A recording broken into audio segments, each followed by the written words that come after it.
I should have seen it coming when Gerald Harrington started bringing his son to our executive meetings. The writing was on the wall in every lingering glance between father and son. Every time Gerald unnecessarily praised Nathan's mediocre input.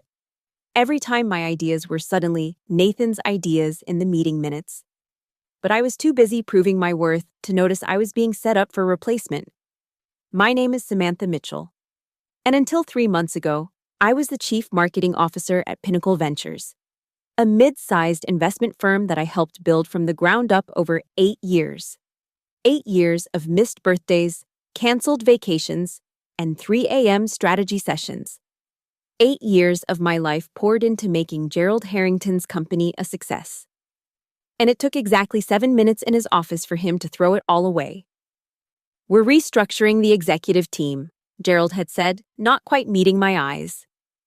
"Nathan will be taking over as CMO effective immediately." "Nathan? Your son who graduated business school 9 months ago? That Nathan?" I remember how my voice had remained eerily calm despite the earthquake happening inside me. "He has fresh ideas. Sam, the board feels we need new perspectives." Gerald shuffled papers on his desk, papers that probably detailed my severance package, papers he'd prepared before I even walked into his office. "The board? Or you, Gerald?" I'd asked. His silence was all the answer I needed. I didn't beg. I didn't cry. I simply nodded, stood up, and walked out of his office with my head held high. But inside, I was plotting.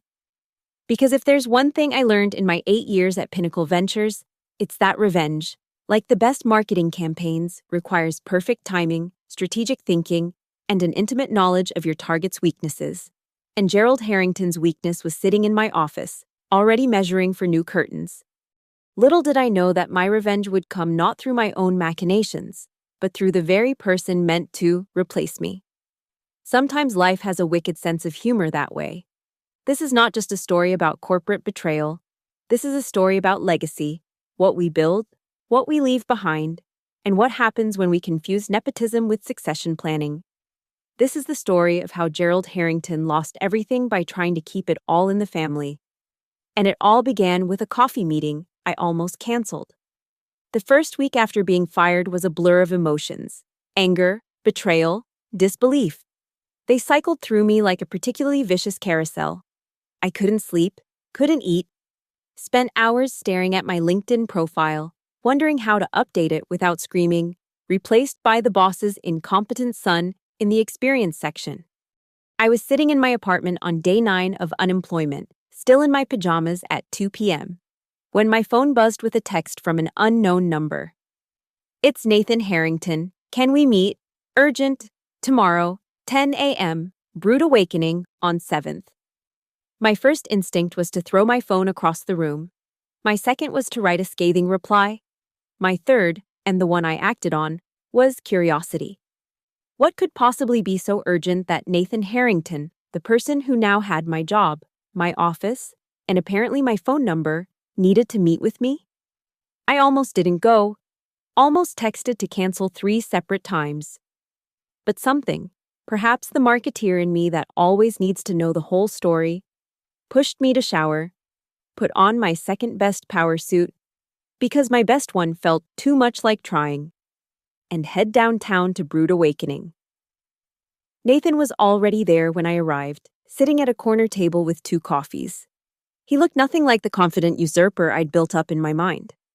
Instead, he looked tired, worried, and surprisingly guilty. "Thank you for coming," he said, pushing one of the coffees toward me. "Black with 1 sugar, right? Dad's assistant had it in your file." I didn't touch the coffee. "What do you want, Nathan?" He ran his hands through his hair, a gesture so like his father's that I felt a fresh wave of anger. "I want to apologize, and I need your help." I laughed. I couldn't help it. The audacity was breathtaking. "You want my help?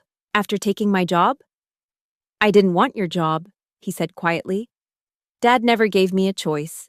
He's been grooming me to take over since I was in diapers. The family legacy and all that. I never wanted to be CMO. I don't even like marketing." "Then why did you take it?" I demanded. Because saying no to Gerald Harrington isn't something people in my family do. His voice was bitter. But I'm terrible at it. Sam, the team hates me. Clients are asking questions. Dad's breathing down my neck. Everything's falling apart, and it's been less than 2 weeks. I finally took a sip of the coffee. It was perfect, annoyingly so. Again, what do you want from me? I want to hire you as a consultant, officially to help with the transition. Unofficially to teach me enough that I don't run my father's company into the ground. I studied him for a long moment. So, you want me to train my own replacement? For what?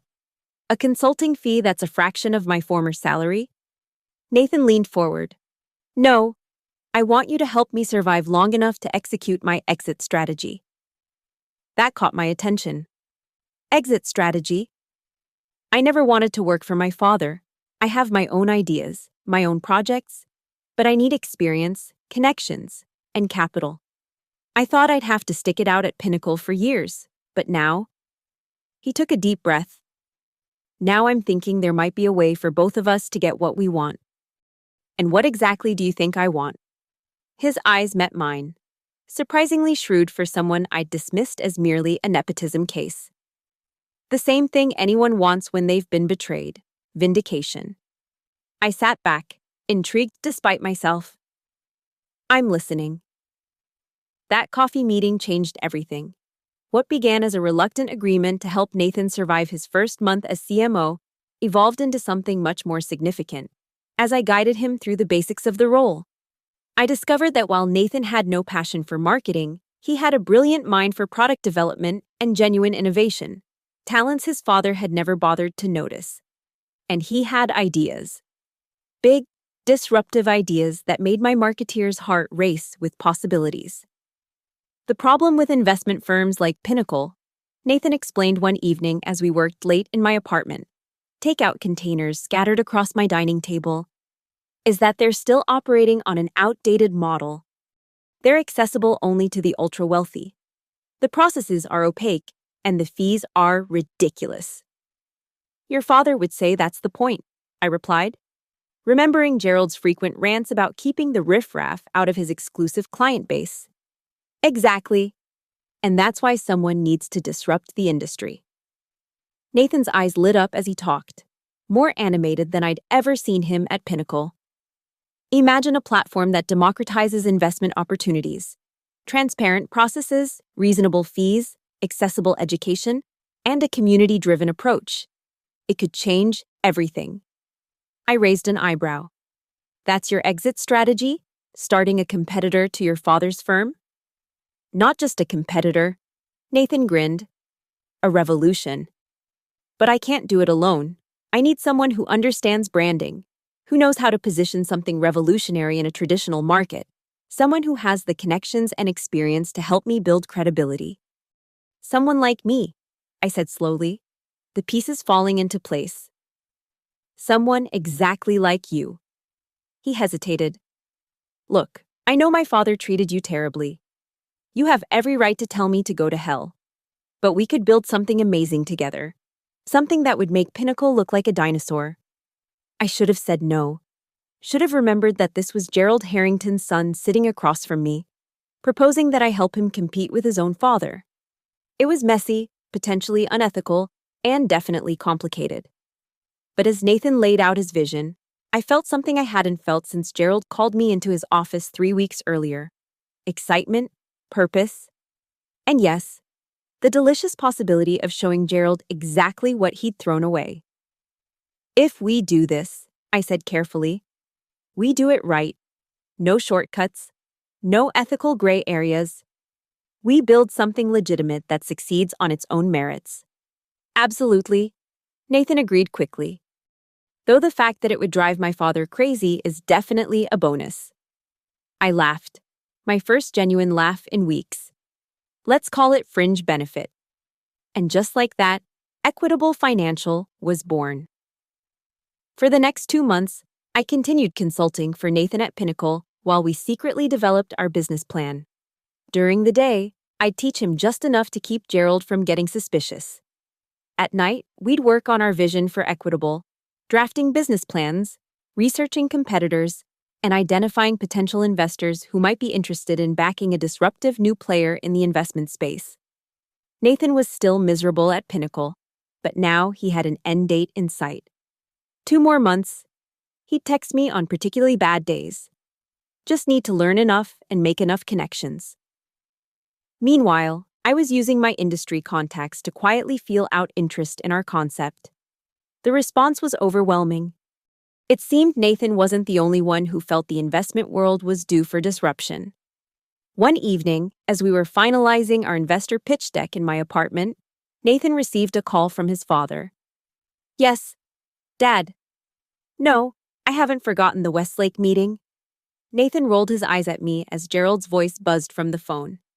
"Yes, I'm prepared. Sam helped me." He stopped abruptly, wincing. I prepared the presentation myself." "Of course."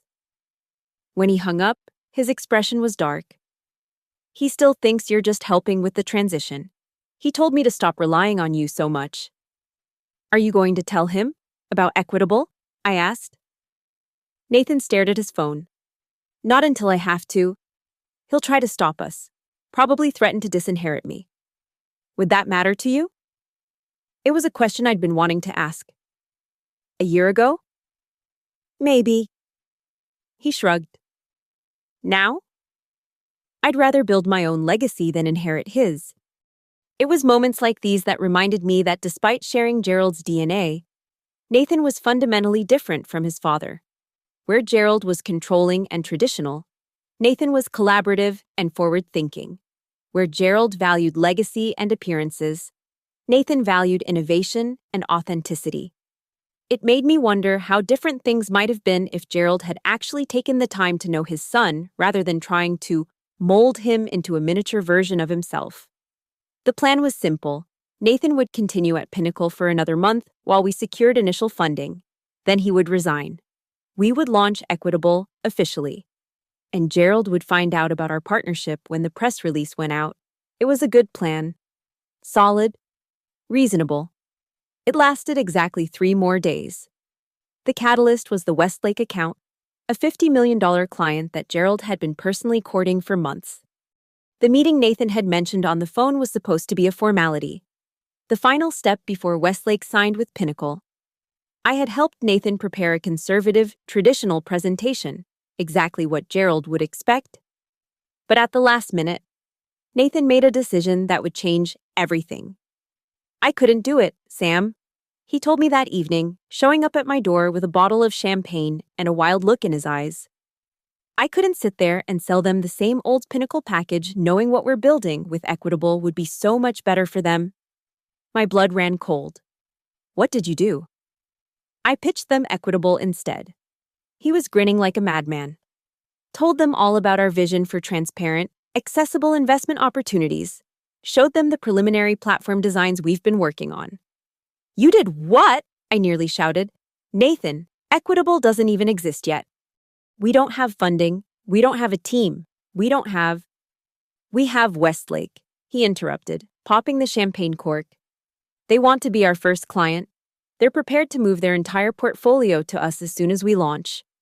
And they want to invest in the company itself." I sat down hard. "Gerald is going to kill you." "Oh, he already tried." Nathan laughed, the sound slightly hysterical. "Called me into his office after the meeting and fired me on the spot. Said I was a disgrace to the Harrington name." "He fired you? His own son?" "Yep. Told me to clear out my desk and never come back." He handed me a glass of champagne. "So I guess we're launching Equitable a little ahead of schedule." I should have been furious. Our carefully laid plans were now in chaos. We were weeks away from being ready to launch. But looking at Nathan, fired from his father's company for believing in our vision, I couldn't bring myself to be angry. "To getting fired by Gerald Harrington," I said, raising my glass. "Welcome to the club." Nathan clinked his glass against mine. "To new beginnings." We didn't sleep that night. Instead, we made calls, revised our timeline, and prepared for the storm we knew was coming. Because one thing was certain, Gerald Harrington wasn't going to let his son walk away and take a $50 million client without a fight. The next morning, Gerald called me. "What have you done to my son?" he demanded without preamble. "Hello to you too, Gerald," I replied, keeping my voice steady despite the adrenaline coursing through me. "Don't play games with me, Samantha. Nathan never would have betrayed me like this on his own. This has your fingerprints all over it," I laughed, genuinely amused by Gerald's inability to believe his son capable of independent thought. "Have you considered that maybe Nathan has his own ideas, his own ambitions? That maybe if you'd bothered to ask him what he wanted instead of telling him, you wouldn't be in this position?" "He's throwing away everything I built for him," Gerald snarled. "No, Gerald. He's building something for himself. There's a difference." There was a long pause. When Gerald spoke again, his voice had changed from angry to calculating. "What will it take to make this go away?" "Excuse me? Money? Your old job back? A promotion? Name your price." The offer was so tempting it made my chest ache. For a brief moment, I imagined walking back into Pinnacle, head held high, vindicated. But then I thought about what we were building with Equitable. Something new. Something better. "It's not for sale, Gerald. Neither am I." "Don't be naive," he scoffed. "Everyone has a price." "Maybe that's been your experience. But Nathan and I are building something we believe in, something that matters." "This isn't over," Gerald warned. "You're right about that." I agreed. "It's just beginning." The weeks that followed were a whirlwind. News of Nathan Harrington leaving his father's firm to start a competitor spread through the financial industry like wildfire. The story gained even more traction when people learned he'd partnered with me, the woman his father had fired to give him the job in the first place. The narrative wrote itself. David versus Goliath. The next generation disrupting the old guard. A woman wronged getting her sweet revenge. Investors came calling. Talent began reaching out. And clients, including several who had been with Pinnacle for years, expressed interest in making the switch once we launched. Gerald, true to his word, didn't make it easy. He spread rumors about us in the industry, called in favors to try to block our funding, even threatened legal action, claiming we'd stolen proprietary information. We hadn't. But each attack only seemed to generate more publicity for Equitable. By the time we officially launched 3 months later, in a sleek office space deliberately located just 2 blocks from Pinnacle's headquarters, we had secured funding, assembled a talented team, and built a client list that included not only Westlake, but 5 other major accounts that had defected from Pinnacle. On launch day, I stood beside Nathan as he addressed our new team, media representatives, and investors. Watching him speak passionately about our vision for the future of finance, it was hard to believe this was the same uncertain young man who had asked for my help just months earlier. "Equitable isn't just a company," he told the crowd. "It's a promise that investing doesn't have to be exclusive or opaque, that financial success should be accessible to everyone willing to learn, not just those born into the right families or with the right connections." I couldn't help but glance at the back of the room, where Gerald stood silently watching, having arrived unannounced just as the presentation began. Our eyes met briefly across the crowded space. His expression was unreadable, but I thought I detected something beyond anger. Perhaps regret, perhaps recognition. After the presentation, as champagne flowed and our team celebrated, Nathan approached me with a small wrapped package. "What's this?" I asked. "A thank you. For believing in me. For taking a chance on us." His smile was genuine, without the weight of family expectations that had burdened him when we first met. Inside was a silver nameplate for my desk. It read, "Samantha Mitchell, co-founder and chief marketing officer." "Looks a lot better than consultant, doesn't it?" Nathan grinned. I ran my fingers over the engraved letters. Chief Marketing Officer. The title Gerald had taken from me. The title I'd now reclaimed on my own terms.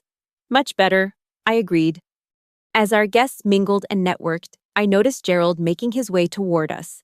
Nathan tensed beside me, but I placed a reassuring hand on his arm. "Mr. Harrington." I greeted him formally when he reached us. "Thank you for coming." Gerald ignored me, focusing solely on his son.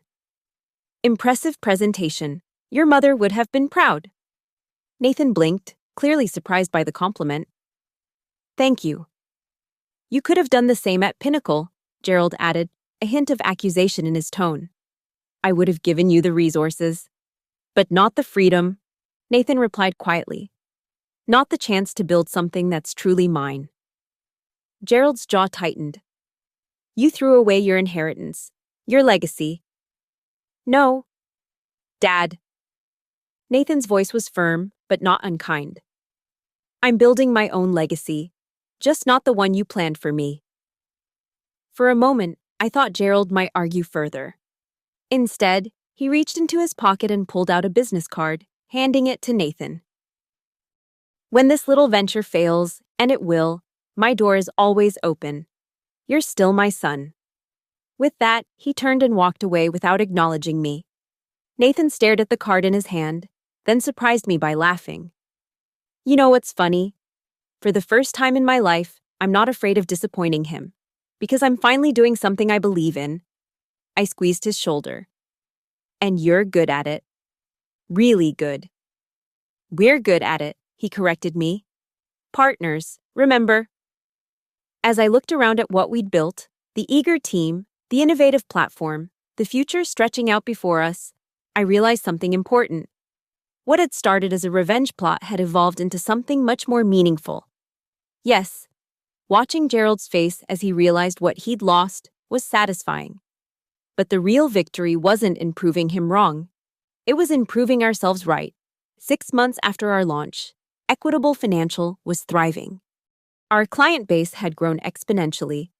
Our investment platform was receiving rave reviews for its transparency and accessibility. And we'd been featured in several major business publications as a disruptive force in the industry. Pinnacle, meanwhile, was struggling. Without Nathan or me at the helm of marketing, their new client acquisition had stalled. Several key team members had followed us to Equitable, attracted by our mission and culture. And rumors were circulating that Gerald was considering early retirement, something he'd always sworn he'd never do. Nathan and I had settled into a comfortable rhythm as business partners. His product vision complemented my marketing expertise perfectly, and our shared history gave us a shorthand that made collaboration effortless. We'd become friends too, real friends, beyond our initial alliance of convenience, which made the email that landed in my inbox on a Tuesday morning all the more surprising. Our subject: meeting request. From Gerald Harrington, Samantha. I would like to discuss a matter of mutual interest. Tomorrow, 2 p.m., my office. Gerald Harrington, CEO, Pinnacle Ventures, no pleasantries, no explanation. Pure Gerald. Are you going to go? Nathan asked when I showed him the email. I'm not sure, I admitted. What do you think he wants? Nathan shrugged. With my father, it could be anything from a peace offering to a declaration of war. But I'm curious. So was I. Curious enough that at 2 p.m. the next day, I found myself walking into the Pinnacle building for the first time since I'd been fired.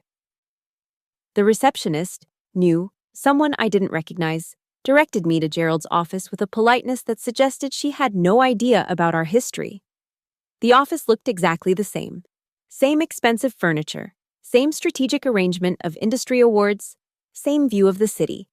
But Gerald looked different, older, tired in a way I'd never seen before. Thank you for coming, he said, gesturing for me to sit. I remained standing. What do you want, Gerald? He sighed, some of his typical imperiousness deflating. Please sit, Samantha. This isn't an ambush. I sat, but kept my guard up. I'm listening. Gerald steepled his fingers, a gesture I'd seen Nathan unconsciously mimic 100 times. Pinnacle is not performing as it should. We've lost clients, talent, momentum. I'm aware, I said neutrally, though inside I was savoring the admission. I've made mistakes, he continued, the words sounding like they were being physically extracted from him. Firing you was one of them. I blinked, genuinely surprised. Is this an apology? It's an acknowledgement, he corrected, and a proposition. I want to acquire Equitable. For a moment, I thought I'd misheard him. You want to, what? Acquire Equitable, fold it into Pinnacle, bring you and Nathan back where you belong. I laughed. I couldn't help it. You're serious. Deadly serious. Your platform is impressive.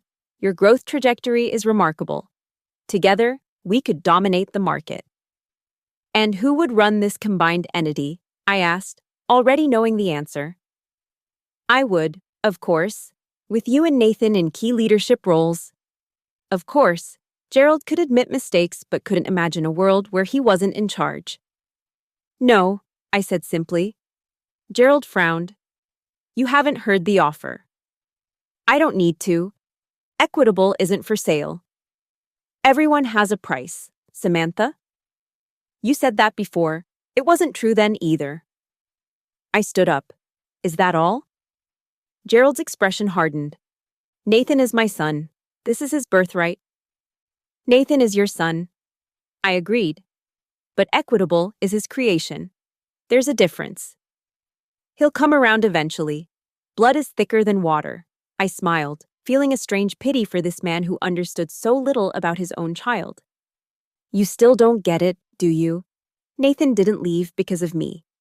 He left because you never saw him, never listened to him, never valued him for who he actually is rather than who you wanted him to be.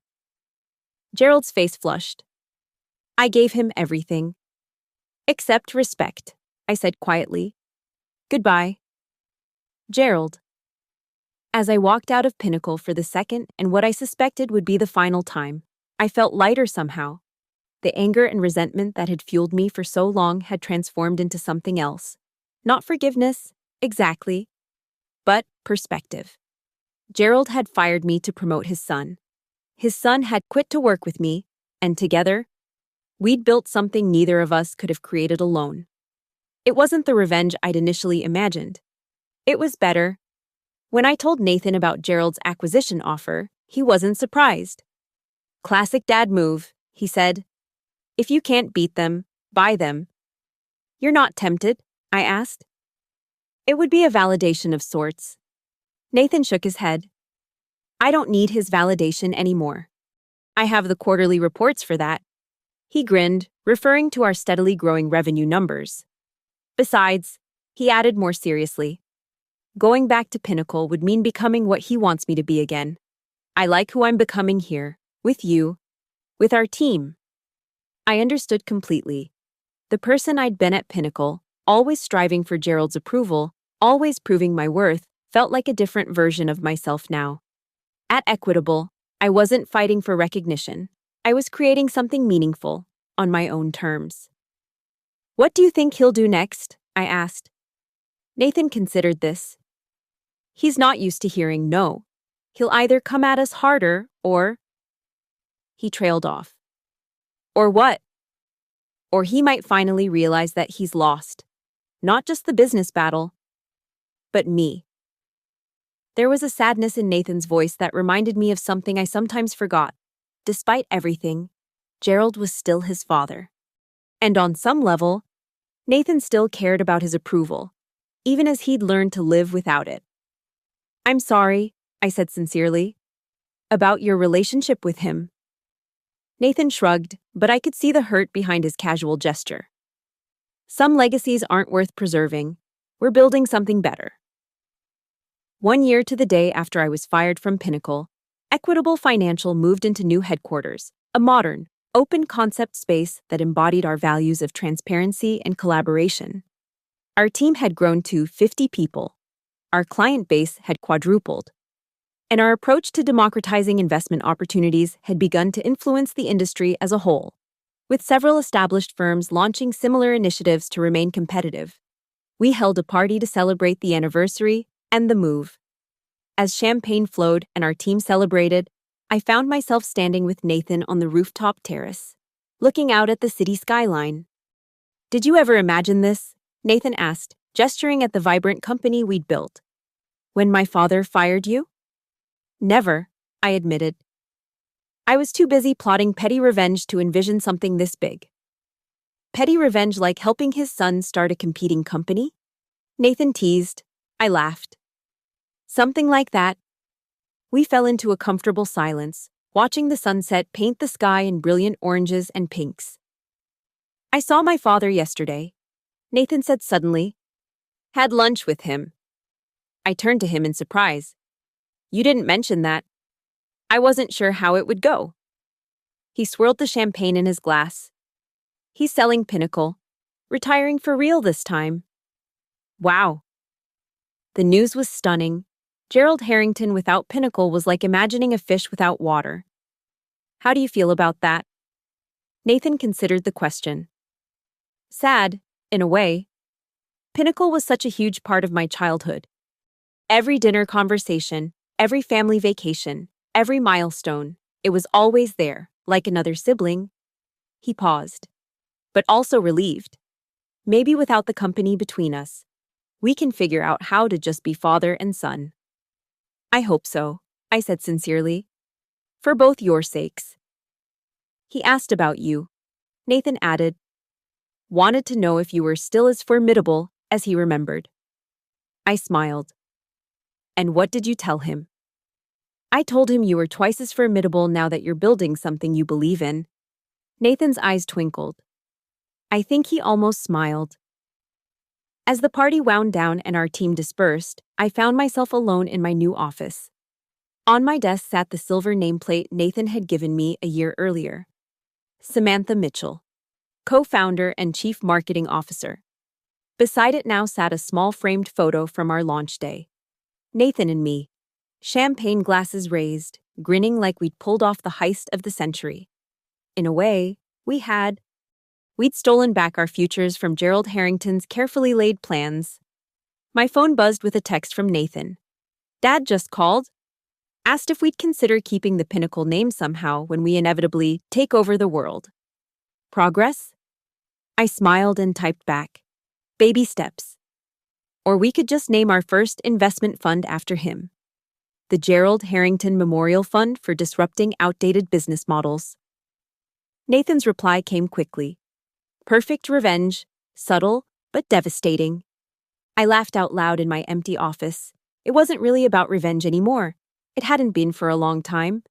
But it was satisfying nonetheless to know that Gerald Harrington, the man who'd fired me to promote his son, now saw us as worthy successors to his legacy.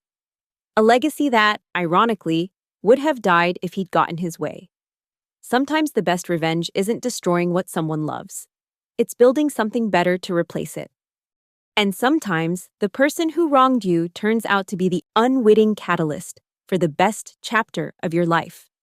Gerald Harrington fired me to promote his son. His son quit to work with me.